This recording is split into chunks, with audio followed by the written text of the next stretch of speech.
Alright, so this video is going to help you with the multiple representations of linear equations. So I'm going to go over a table problem with you.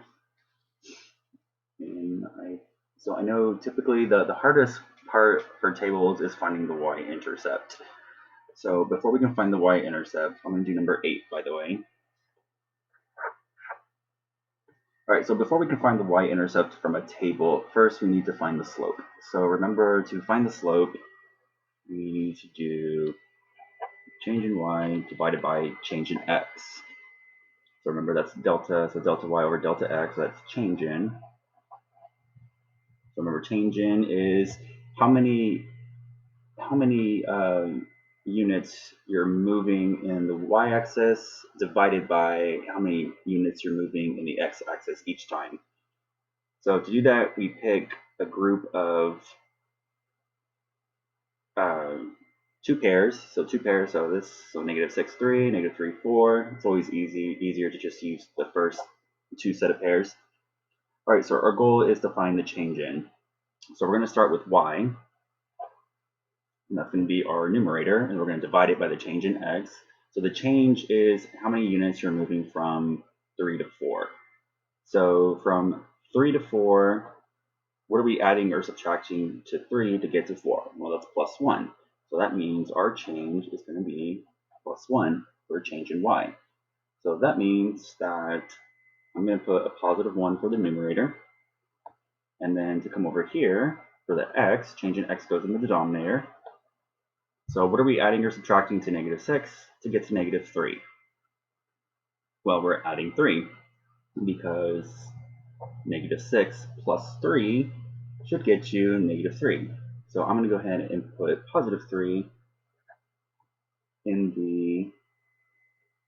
the denominator section. So that means our slope is 1/3. So that means we'll type 1 divided by 3 into Classic and into Schoology. All right, so we got our slope. So now let's find the change in. Let me move this up so that way we can see. Okay. All right, so we have our slope.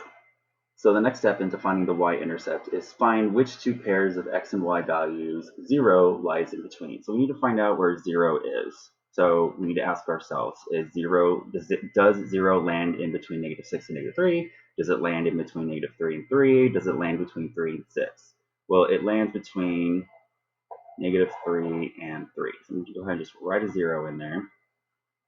So our goal is going to be to extend this table vertically.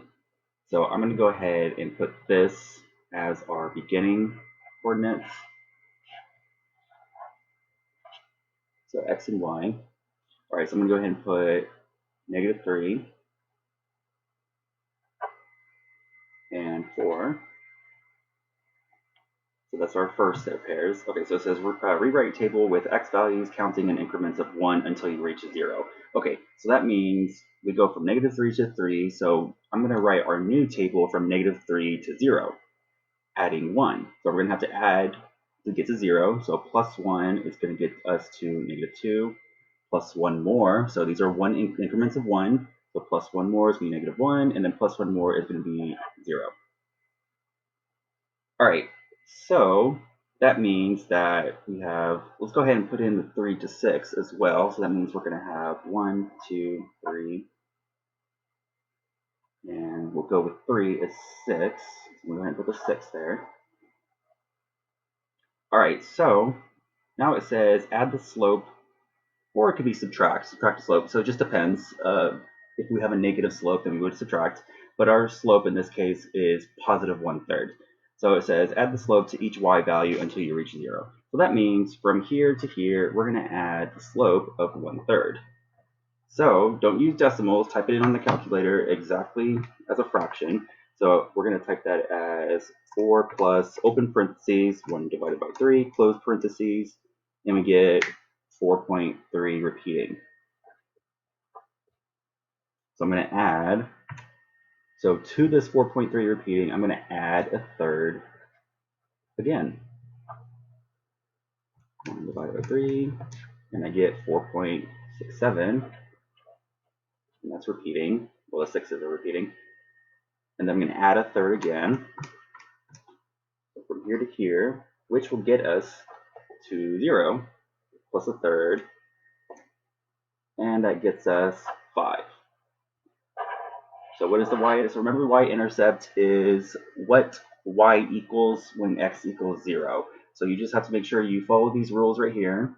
If you're having trouble figuring it out, so you'll just have to, makes it easier to write everything out.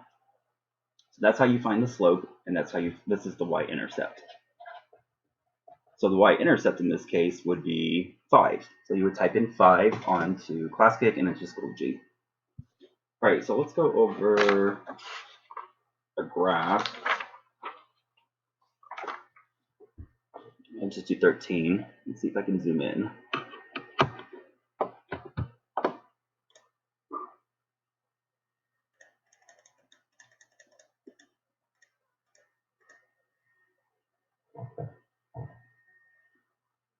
All right, so remember we're going to find the slope first. So the slope is rise over run, where rise is how many units you're moving up or down, and run is how many units you're moving to the right. All right, so notice our units are not numbered, so we assume that each unit, each block, is a value of 1. All right, so the first step is to find 2 coordinate points that are closest to each other as much as possible. So I'm going to go ahead and do this one right here, the y-intercept, and then I'm going to go down. So remember, we need 2 coordinate points. So a coordinate point is where the line crosses through one of the crosses. So we got those 2 points. So calculating the rise, so remember I said so our goal is to get reading from left to right. We start left to right. So whatever coordinate point is furthest from the left, you start on that one. So our goal is to count how many units moving up or down and then to the right from this coordinate point to the second coordinate point. You can do any coordinate point on the graph. It doesn't matter, just as they all reduce to the same number. It's easier just to do the 2 closest to each other, so the less you have to reduce. Okay, so from here, our rise, a little misleading, but we rise up or we go down. In this case, to get from here to here, we're going to have to go down, not go up, because we're going to end up somewhere over here. That's not where our coordinate point is. Our coordinate point is down here. Not to mention, our line is going down, so we're going to have a negative slope. All right, so moving from here, we're going to count down until we get to the same row that this coordinate point is on. So we go 1, 2, 3, 4, 5. So we move down, so that's -5. That means our rise is -5. That's our numerator. So rise divided by run. So now we will find our run, which is from this point that we left off to this coordinate point, which is 1, 2. We always move to the right, so it's +2. So that means our slope is -5 divided by 2. So in Schoology and on Classkick, you'll put in -5, so subtraction symbol 5 /2, and that's what your slope is going to be. Now, for a graph, the y-intercept is where this diagonal line intersects on the y-axis, which is this vertical line right here. So it's a matter of just counting what coordinate point it lands on this line right here. So remember, if it intersects somewhere down here, it's going to be negative, and if it intersects somewhere up here, it's going to be positive. In this case, it's up here, and I chose it, so it's going to be, so from the origin, it's going to be 1, 2, 3. So that means we have a y-intercept of 3. All right, another one you might find a little confusing is number 16. So notice 16, clearly there's no slope. We can't calculate any slope. Whenever you have a vertical line, the slope is undefined. So that's what you'll type in on Schoology. Let's see, what other ones? Yeah, same thing with 21. Similar, I should say. So this is a horizontal line. So a horizontal line will get you a slope of 0. So 0 will be your slope, and still calculating where it intersects. For y-intercept, we go down 1, 2, 3, 4, which is -4. So we have a y-intercept of -4 and a slope of 0. So you'll do that each for the graphs. Let's go back to, or no, that's okay. All right, so let's go to the equations real quick. So the equations, these ones are the easiest, if anything. So we have y equals negative 1/2 x minus 5. So it's asking for the slope and it's asking for the y-intercept. So remember the equation y equals mx plus b, which is y-intercept form. Your m is the slope and your b is the y-intercept. So that means whatever number is the coefficient next to the x, so right here, this is the x, this is the number that's next to x, that's always what your slope is. So your slope is negative 1/2, and our y-intercept is negative 5. So you'll type in negative 5 minus 5, and then minus 1/2 for the slope. So that's for that. So looking at 26, notice we have negative 4 next to the x. So whatever number is next to the x, that's your slope. We don't have anything for the y-intercept, but we can assume plus 0. So 0 is going to be our y-intercept. Remember, whenever we have a variable on its own, we assume a coefficient, a number of 1. So your slope is going to be 1. And on this one, we're going to have a y-intercept of negative 4, because y equals negative 4. So the line is horizontal, so it goes through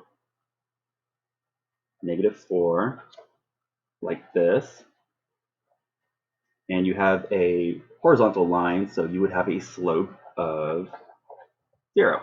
So remember, a horizontal line, if it makes a horizontal line, the slope is 0. If it makes a vertical line, the slope is undefined. So you'll type in undefined. Let's see what other ones are there. Let's go back to the table ones. So like this one, so number 5, so we have a whole bunch, x is equal to nothing but negative 4. So that means if we were to graph this, here's the y-axis, here's the x-axis. So x equals negative 4. So that means the line is going to have to go through negative 4 on the x-axis, which is over here. And it gives us a vertical line. So remember, a vertical line is a slope of undefined. It doesn't ask for the y-intercept because it never goes through the y-intercept. So it's not necessary. All right, I think that's all I wanted to go over. Let's look at 11 real quick. This one is the same as the y-intercept form. So we have the y is equal to negative 4, so that means 1, 2, 3, 4, similar to the y-intercept form equation we just saw. So here's negative 4. So it's going through negative 4 on the y-axis. So y equals negative 4. So we have a horizontal line, so that gives us a slope of 0. And it intersects on the y-axis at negative 4, so you'll have a y-intercept of negative 4.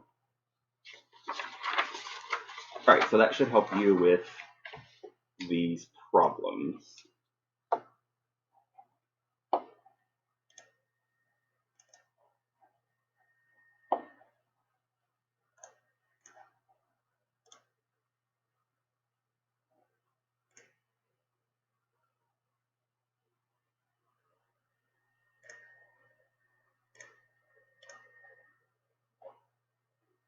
I don't know how to cancel it.